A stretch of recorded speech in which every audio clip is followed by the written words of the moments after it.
Don't know why I'm looking here. Camera's here.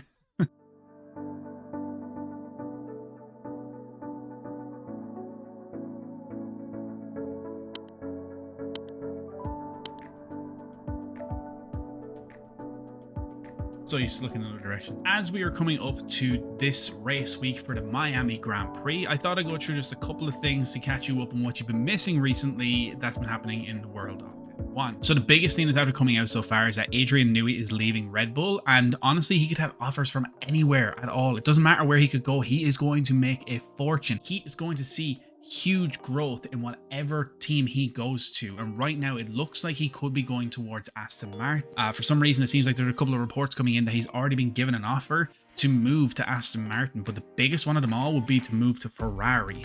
There's also the possibility as well he could move to Mercedes. He could literally go anywhere. He has offers everywhere. It doesn't matter where. The guy has basically founded Red Bull's victories for the past few world championships just solely on the construction of the current Red Bull car that they have right now, and they're already working on the next one as we speak.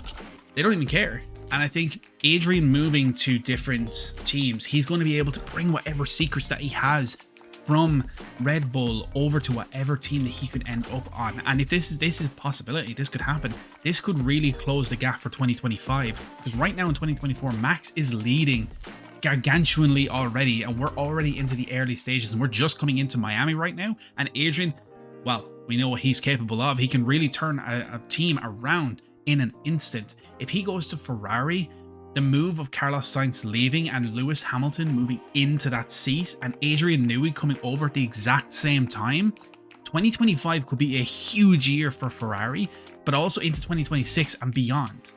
But if Adrian moves to Mercedes, Lewis Hamilton might have made a poor decision by going to Ferrari if Mercedes are able to secure a fantastic engineer like him. And of course, we are coming up into the Miami Grand Prix as well, which means that hopefully they don't Americanize it again. Do you remember last year's Miami? This whole thing?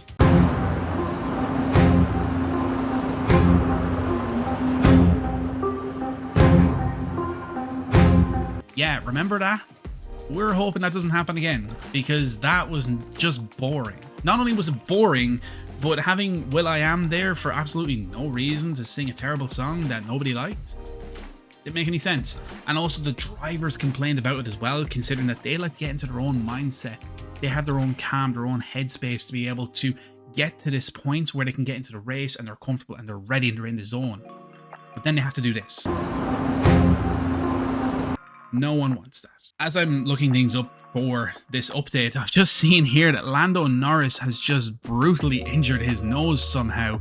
He was in an Amsterdam party and somehow absolutely butchered his nose in the most obscene way possible. But the reports are saying that it won't keep him. It won't keep him from driving in Miami, of course. But still, it's pretty crazy. That bandage looks pretty severe.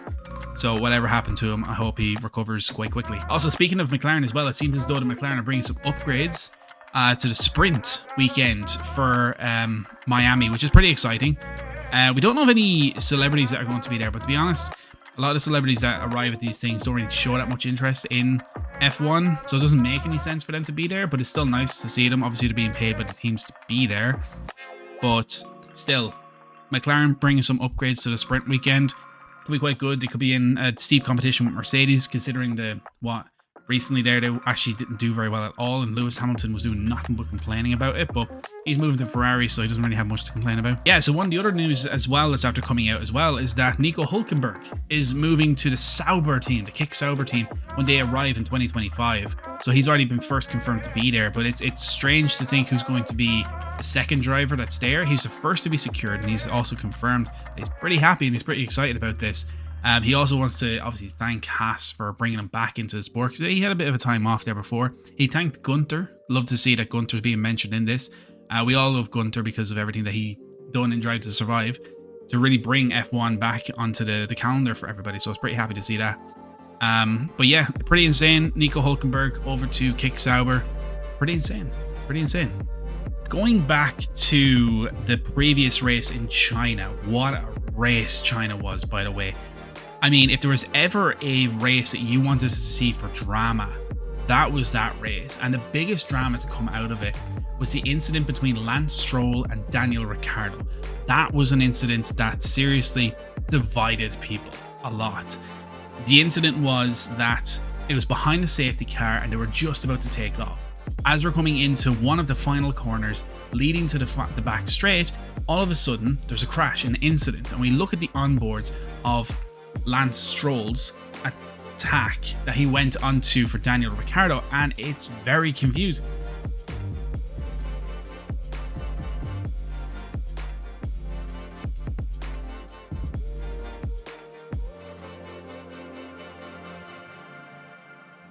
Essentially, what happened was Lance went into the back of Daniel Ricciardo, basically kicking him out of the entire race, damaging the car beyond all belief. And then Lance then goes on to blame Daniel Ricciardo as if it's his fault. And Daniel follows back by saying that he wasn't even looking where he was going. Lance didn't even have his eyes on the road. From my perspective, looking at everything, I'm on Daniel's side. Lance was not looking where he was going.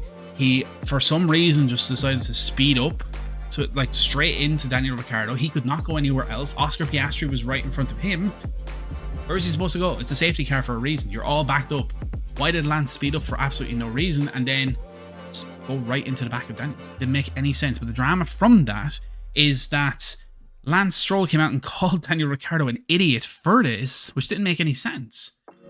Stroll called Daniel an idiot for braking hard, but stewards penalised the Aston Martin driver for the incident. One thing I was very happy to see as well was the celebration for Zhou Guanyu. He never got to race in China before, and the fact that he actually got to go through everything and actually go through an entire race. Yes, not an ideal race for him. Yeah, so like it was nice to see Zhou Guanyu actually be there and everybody was standing up and applauding him. Like, he may not have had a fantastic race and he only finished 14th, but still, whenever he made an overtake, whenever he did something in it, it was absolutely unbelievable. The crowd loved it so much, just to see a local hero. And he had a little podium to himself. He had a little spot on the grid to stand in front of everybody in the grandstand to actually just show his appreciation that he used to be that little kid in the audience looking down at these drivers, and now he's actually one of them, which is incredible to see that he's come so far. And honestly, I'm very, very proud. I mean, look, anything can happen right now in Miami. So with McLaren coming in with their upgrades to a lot of the drama surrounding the previous race that we had, you know what, who knows? Who knows what can happen in Miami, but we can just wait to see. And look, for whatever happens in Miami, I'll keep you guys updated on what happens. I'll bring you the highlights and show you as much as I can. But yeah, look, thanks for watching, guys, and I'll see you guys in Miami.